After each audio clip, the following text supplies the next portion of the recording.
Malaki kasi ang pagkakaiba ng sinasanay mo lang yung sarili mong maging manhid rather than being rational enough to know your limits.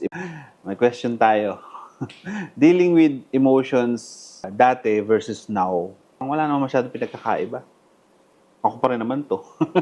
Ganun pa rin naman ako mag-react sa mga bagay-bagay. So, ang kaibahan lang siguro is ngayon, mas defined na kasi. Defined na yung pwede mong ilose, naiintindihan mo na baga. Defined na yung mga strategies na gagamitin mo because, again, you study the strategy and of course, you have a plan, di ba? Doon lang lahat yun eh, di ba? Yung makukuha mong info doon will help you manage your emotions naman eh. Diba? Kaya I don't think na may inayos ako. Parang ganun, alam mo yun? May inayos ako doon sa emotions ko eh, di ba?